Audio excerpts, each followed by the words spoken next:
Alright, ladies and gentlemen, I'm here on the show, and I'm here with the late night NFL news. I want to talk about some of the, I guess one thing here from Dolph Cleveland is the lowest passer rating allowed by quarterbacks, minimum 35 targets entering week 12 in the NFL. I'll probably find some stuff from Adam Schefter and reports for some injury updates going into today's Thursday football slate with the Thanksgiving games. Happy Thanksgiving to everyone watching this. Hope everyone has a good Thanksgiving. A nice safe Thanksgiving. Let's get to the NFL here. Enough of the intro. Waste like 40 seconds. I'll get to 40 seconds. Alright. So, leading the league in passer rating allowed by cornerbacks, the lowest passer rating allowed is Cowboys, Deron Bland, 36.5 rating. Saints, Paul Debo, 43.0 rating. Browns, Martin Emerson, a 50.4 rating. Chiefs, L'Jarius Sneed, a 51.6 rating. Denzel Ward, a 54.6 rating. Two Browns cornerbacks in the top 5. Bengals, Mike Hilton at number 6 with a 60.7 rating. Darius Williams with a 61.2 rating, Ahkello Witherspoon with a 69.4 rating, Stephon Gilmore with a 70.4 rating, and Brandon Stevens with a 70.8 rating. So it's your top 10 on the lowest passer rating allowed by quarterbacks entering week 12 here. Well, Jerry Snake's went up against some tough receivers. Like Justin Jefferson, 3 for 28. DJ Moore, 6 for 71 and TD. Tyreek Hill, 8 for 62. Garrett Wilson, 9 for 60. Amon-Ra, 6 for 71. Keenan Allen, 4 for 55. AJ Brown, 1 for 8. Ridley, 2 for 32. He's went up against some tough matchups, and he's held everyone to under 100. He's had the hardest matchups, and Palmer, he wasn't encouraging against Palmer much at all. That would have been McDuffie, who's been really good this year. But so he's been following teams' number 1 receiver for about a year and a half now, and he's held his own. Well, Jerry Sneed's really fucking underrated by a lot of fans. Ahkello is still here in the top 10. He's been horrible the past 3 weeks, but I kind of expected it. I didn't expect him to be here for long. If Ramsey would be up here if he had more than, 35 targets, a minimum of 35 targets entering week 12 here, but he's only played 2 games so far. Yeah, that's all from Dolph Cleveland I wanted to talk about. I would talk about this, but it's an NBA topic, so I might say that for an NBA video.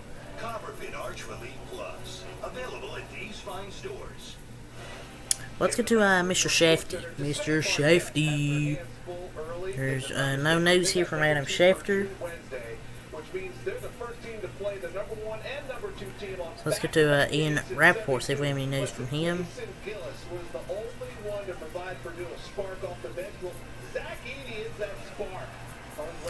So here's some activations for the early games.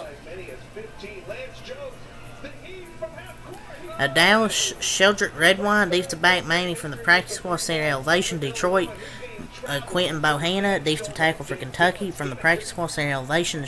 Michael Schofield from the practice squad, center elevation. For Green Bay, Henry Pearson and Benny Sapp, each standard elevations. And for Washington, Cody Barton, Joshua Pryor, and Jonathan Williams are all from the practice squad. From a reserve/injured, designated for return, and 2 from the practice squad for seated elevation. So some activations for the early games. Some other transactions from the wire. Jalen Smith and Cade York waived.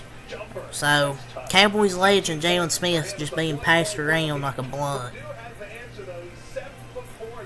Jalen Smith, man, his career's just been sad. Like, he's good for the Cowboys, and then... I don't know why I was about to yawn there, but... I guess I'm tired. I mean, he's got passed around. He just hasn't been able to, be the same since. So, Colts linebacker Shaq Leonard has cleared waivers as officially a free agent, source said. Indy will pick up the $6.1 million he has left in his contract, and the former All-Pro can sign anywhere. He may take a few days to make a decision. I talked about earlier in the day that the Cowboys and Eagles were 2 teams that were interested in Shaq Leonard, and that he's officially cleared waivers, officially free agent, and they pick up the $6.1 million he has left in his contract, and the former All-Pro can sign anywhere now. So it's either gonna be the Cowboys or the Eagles. I think it'll be either those two, or maybe a sneaky team to go in there, like the Detroit Lions. Could be another team that could be a sneaky team.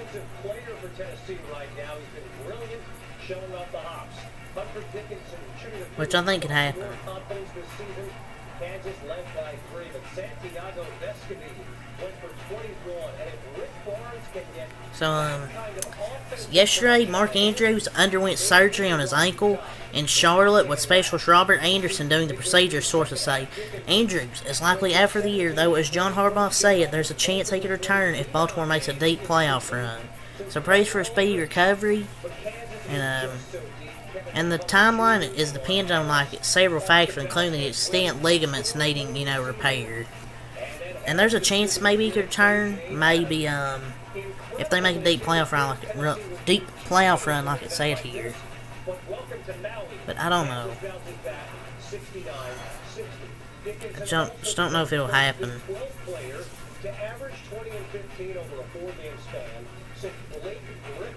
So the Vikings just signed former Browns wide receiver Dalen Baldwin. Per his agency Peterson Sports, a reunion with QB Josh Dobbs. So he's going to be probably the third or fourth receiver.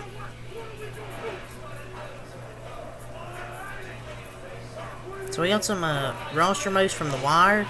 Titans waived veteran defensive tackle Jaleel Johnson. The Bears released QB Trace McSorley from their practice squad.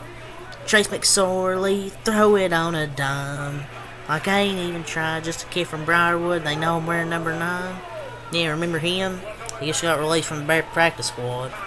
The Raiders have re-signed veteran fullback Jacob Johnson to their practice squad here per Tom Pelissero.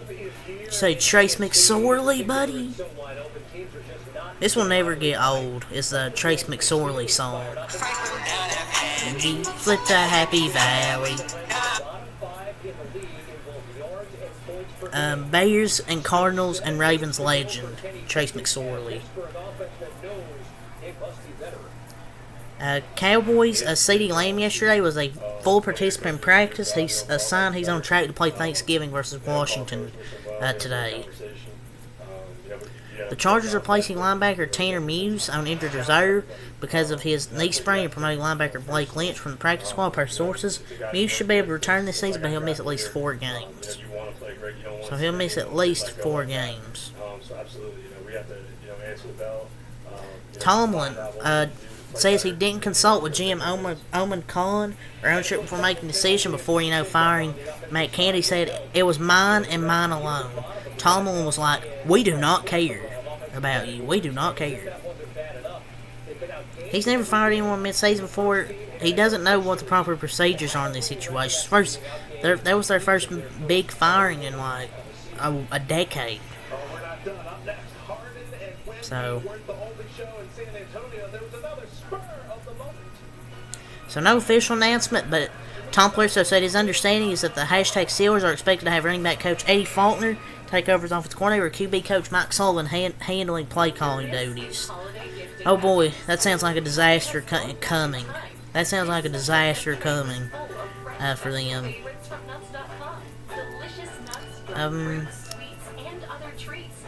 That's more news here. The Texans have signed Desmond King II to the practice squad, so I guess they wanted him back to the team. Apparently. That might be it.